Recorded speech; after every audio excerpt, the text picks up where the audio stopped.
الحمد لله نحمده ونستعينه ونستغفره ونؤمن به ونتوكل عليه ونعوذ بالله من شرور أنفسنا ومن سيئات أعمالنا من يهده الله فلا مضل له ومن يضلله فلا هادي له ونشهد أن لا إله إلا الله وحده لا شريك له ونشهد أن سيدنا ومولانا محمدا عبده ورسوله صلى الله عليه وسلم. أما بعد فأعوذ بالله من الشيطان الرجيم. بسم الله الرحمن الرحيم.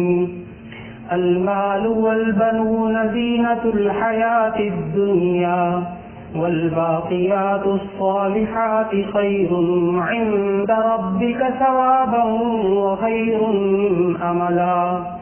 صدق الله العظيم. اللہ رب العزت نے انسان کو بے شمار نعمتیں عطا فرمائی ہیں اور اس انسان کو یہ شعور عطا فرمایا ہے کہ یہ ان نعمتوں کو دیکھ کر استعمال کر کے ان نعمتوں کے فائدے اور نقصان کو دیکھ کر یہ پہچان جاتا ہے کہ یہ نعمت باقی رہنے والی ہے اور یہ نعمت اتنے دن تک تازہ رہے گی اور یہ نعمت بہت مزیدار ہے لیکن فریزر میں سے نکال کر باہر رکھی تو تھوڑی دیر میں پگھل جائے گی. یہ شعور ایک چھوٹے سے بچے کو بھی آج موجود ہے. یہ آئس کریم فریزر سے نکال کر رکھی تو پگھل جائے گی, ضائع ہو جائے گی. انسان کو اس دنیا کی چیزوں کے بارے میں اتنا شعور حاصل ہے. اس چیز کو کہاں رکھے تو یہ باقی رہے گی. کوئی انسان ماچس کی ڈبی کو فریزر میں نہیں رکھتا. یہ بڑا باشعور انسان ہے, بڑا سمجھدار انسان ہے. کوئی انسان آئس کریم کو جلتے ہوئے اوون میں نہیں رکھتا, بڑا سمجھدار انسان ہے. اسے مکمل معلوم ہے کہ جو سامنے چیز ہے کون سی باقی رہے گی کون سی نہیں باقی رہے گی. کاش کہ اللہ اور اس کے رسول صلی اللہ علیہ وسلم نے جو سمجھایا کہ یہ باقی رہے گا یہ نہیں باقی رہے گا, کاش یہ بھی سمجھ میں آ جائے, کاش یہ سمجھ میں آ جائے.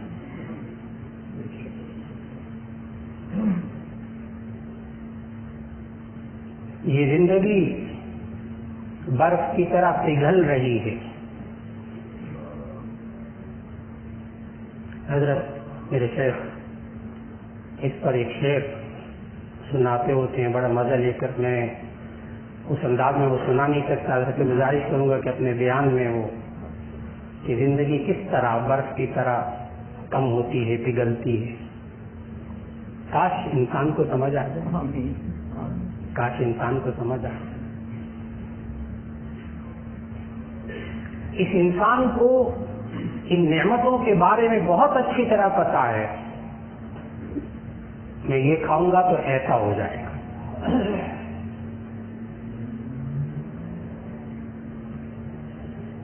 اور میں یہ کھاؤں گا تو اس سے میرا گلا خراب ہو جائے گا, بڑا کھٹا ٹینگوں, گلا خراب ہو جائے گا.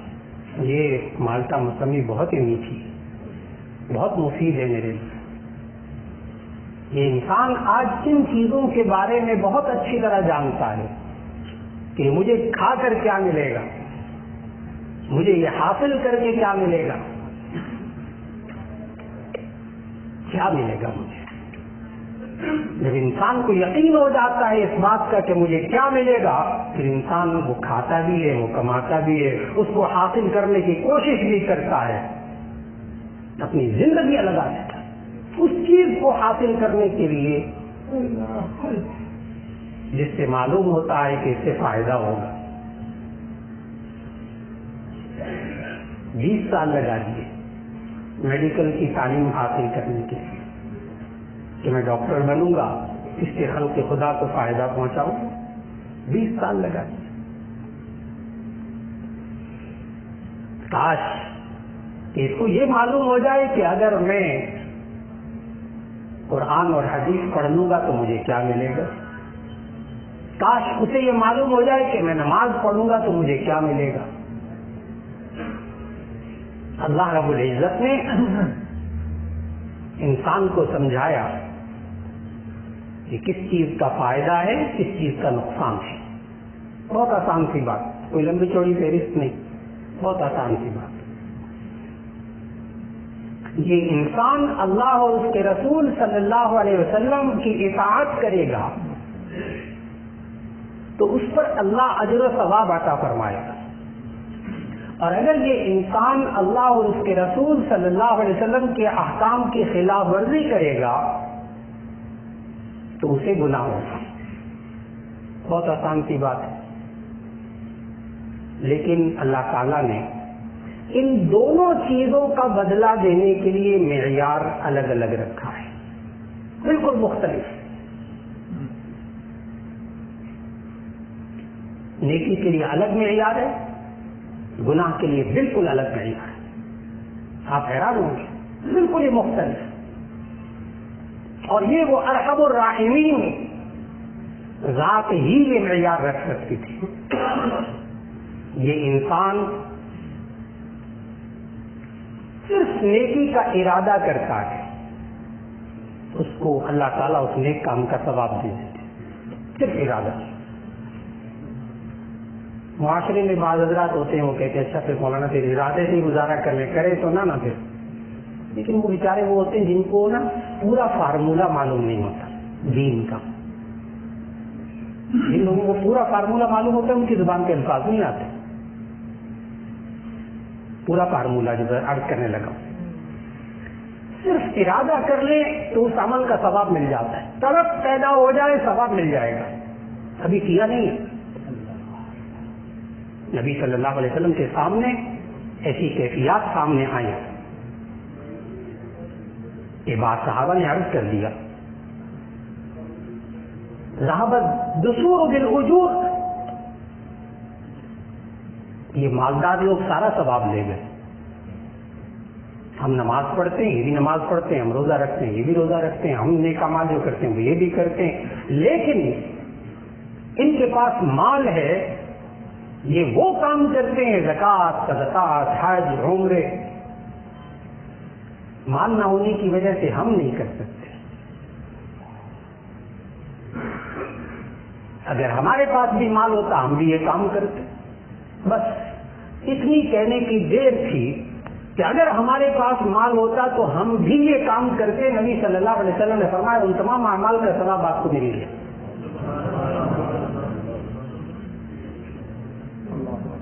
یہ انسان جب ارادہ کرتا ہے اس کو اس نیک عمل کا ثواب مل جاتا ہے۔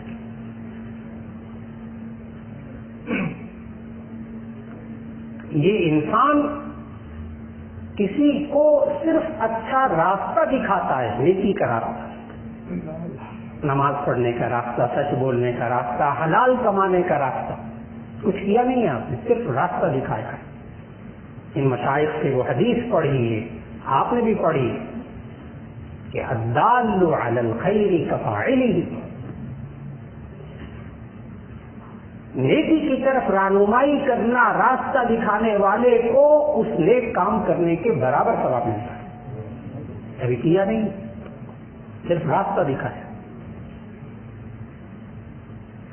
اور جب یہ انسان وہ نیک کام کر لیتا ہے تو پھر اللہ تعالیٰ نے اصول قرآن مجید میں بتایا کہ من جاء بالحسنۃ فلہ عشر امثالھا، جو بندہ ایک نیک کام کرتا ہے تو اس کو 10 نیکیوں کا ثواب ملتا ہے. ایک نیک عمل کر لیا 10 نیکیوں کا ثواب ملا.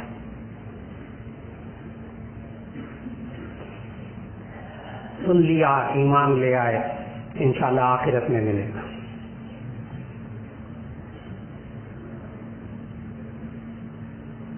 لیکن جب ایمان رابعہ بصریہ رحمہ اللہ جیسا ہو تو پھر کچھ اور ہوتا ہے، پھر کچھ اور ہوتا ہے.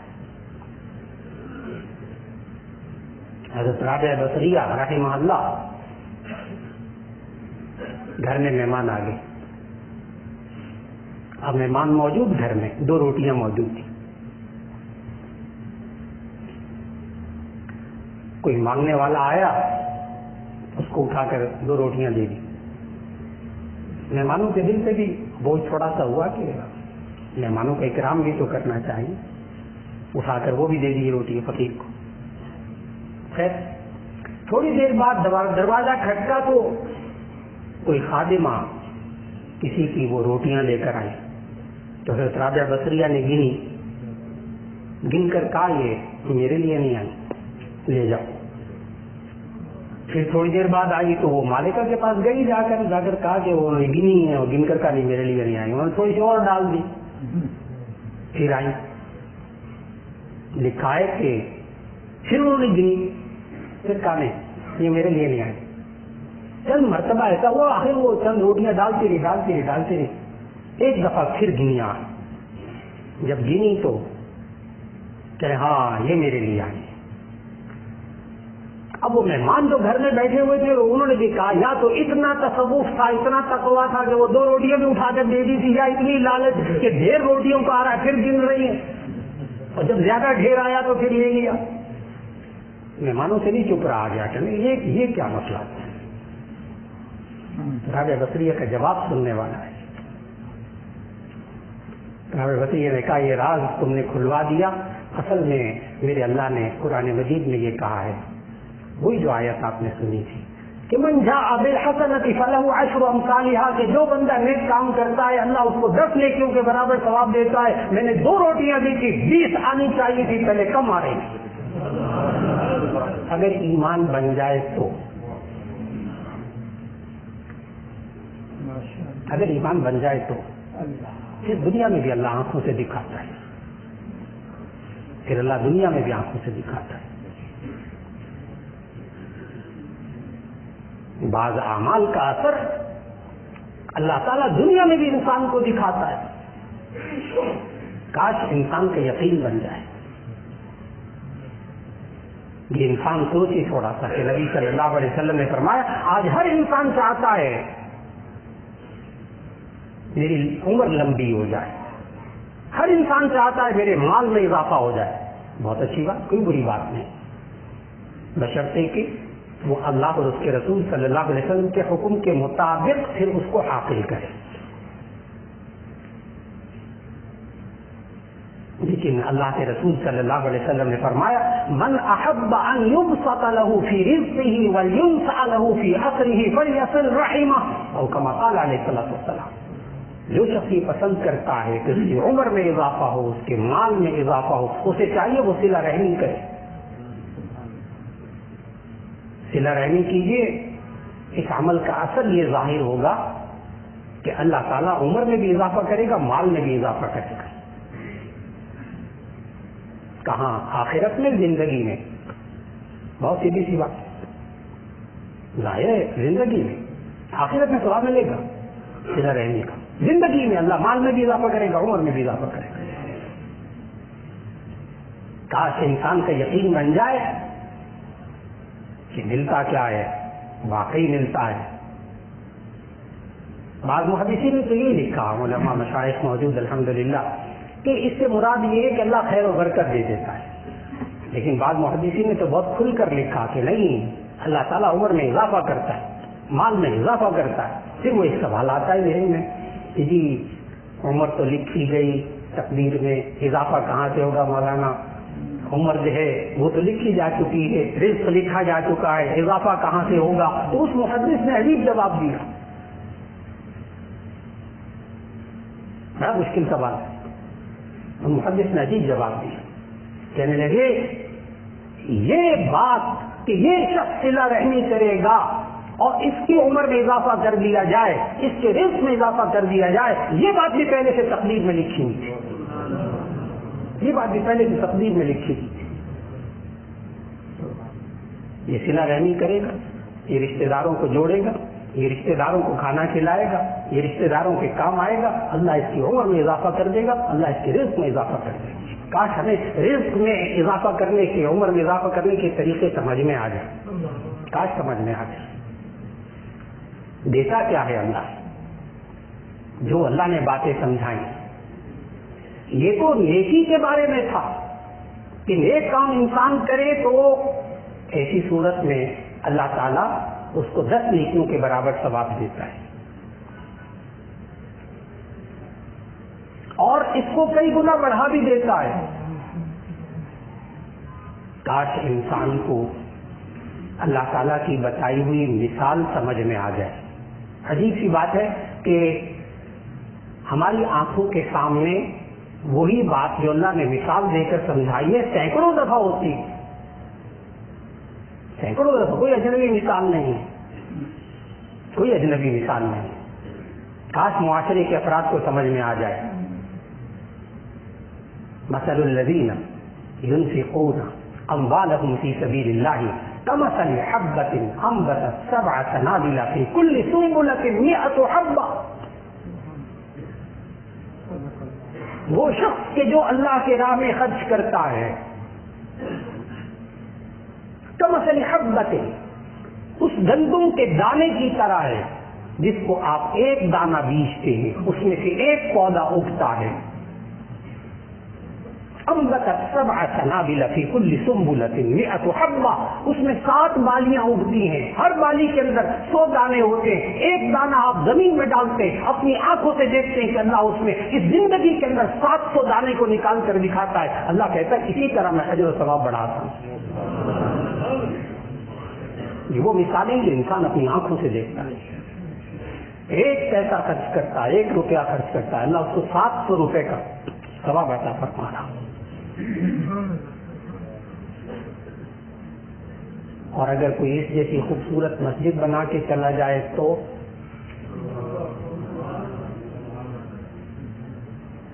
اگر کوئی اس جیسی خوبصورت مسجد بنا کے چلا جائے، اللہ کروٹ کروٹ جنت نصیب فرمائے۔ یہ محمد فاضل خان رحمۃ اللہ علیہ نے عرض کرا تھا، باقی کیا رہتا ہے؟ باقی کیا رہتا ہے؟ ختم کیا ہو جاتا ہے؟ سڑ کیا جاتا ہے؟ پگھل کون سی چیز جاتی ہے؟ انسان کو بڑا شعور حاصل ہے، بڑا شعور حاصل ہے۔ کاش اس انسان کو یہ والی آیت بھی سمجھ میں آ جائے کہ والباقیات الصالحات خیر عند ربک ثوابا وخیر عملا۔ کاش انسان کو یہ آیت سمجھ میں آ جائے کہ ما عندکم ینفد وما عند اللہ باق۔ اللہ تعالیٰ نے سمجھایا ما عندکم ینفد، جو تمہارے پاس ہے وہ ختم ہونے والا ہے، وما عند اللہ باق، اور جو اللہ کے پاس ہے وہ باقی رہنے والا ہے۔ یعنی پھر اس کی کاش انسان کو یہ تھوڑا سا فرق سمجھ میں آ جائے کہ اس کے پاس جو کچھ ہے وہ ختم ہونے والا ہے، اور جو اللہ کے پاس ہے وہ باقی رہنے والا ہے۔ ایک سفر میں موجود تھا شیخ کے ساتھ، ایک بزرگ بیٹھے ہوئے تھے تو کھا رہے تھے، چیزیں کھا رہے تھے، تو ہم دونوں مہمان تھے۔ تو وہ صاحب کہنے لگے جو میزبان تھے، وہ کہنے لگے میں مولانا اس کو نا میں محفوظ کرنا چاہتا ہوں۔ میں نے کہا عجیب سی بات ہے کہ دسترخوان پہ کھانے کی چیزیں رکھ دی ہیں اور پھر آپ کہہ رہے ہیں محفوظ، میں نے کہا جا کے فریزر میں رکھ دیں گے۔ تھوڑی دیر بعد پھر بولے یہ آپ لے لیجیے، ہم نے لے لی۔ پھر تھوڑی دیر بعد کہنے لگے اور لے لیجیے، ہم نے پھر لے لیے. پھر کہنے اور لے لیجیے. کہتے ہیں میں نے پہلے ہی کہا تھا میں نے اس کو محفوظ کرنا ہے.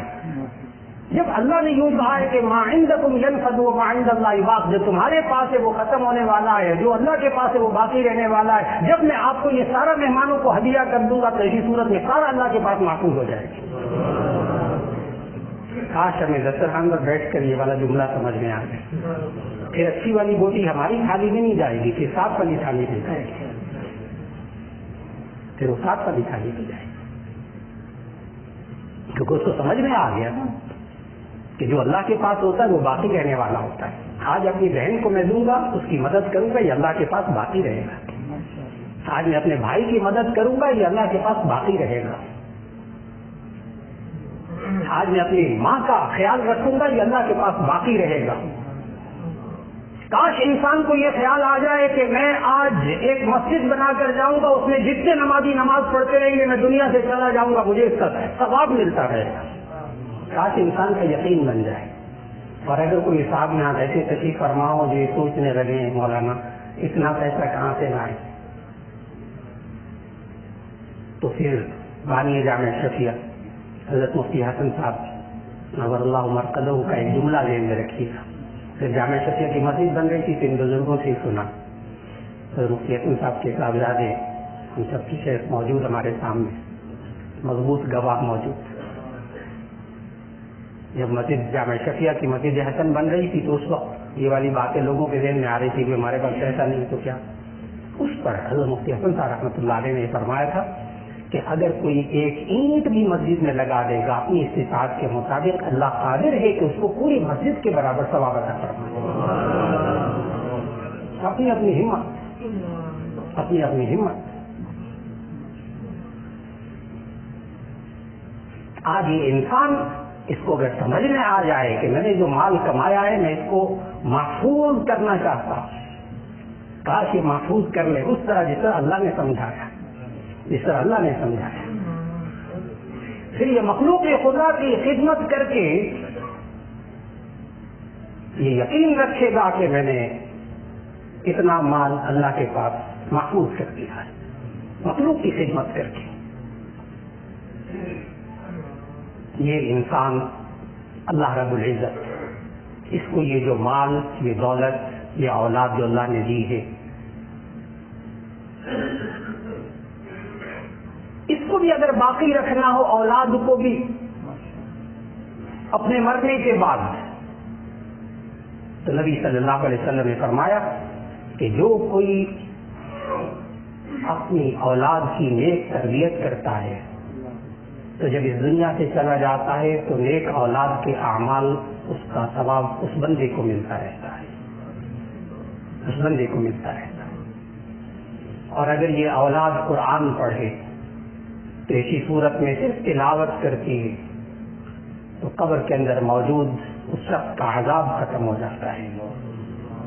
اللہ رب العزت آج ہمیں جتنی نعمتیں عطا فرمائی ہیں، اللہ رب العزت اللہ اور اس کے رسول صلی اللہ علیہ وسلم کے حکم پر عمل کرتے ہوئے، ان کے بتائے ہوئے آداب کے مطابق چلتے ہوئے ہمیں زندگی میں ایسے کام کرنے کی توفیق عطا فرمائے کہ جو کام اللہ کے پاس محفوظ ہو جائے، جو اعمال اللہ کے پاس محفوظ ہو جائے. اس لیے کہ یہ اعمال بندے کے ساتھ جائیں گے، باقی سب کچھ یہاں رہ جائے گا.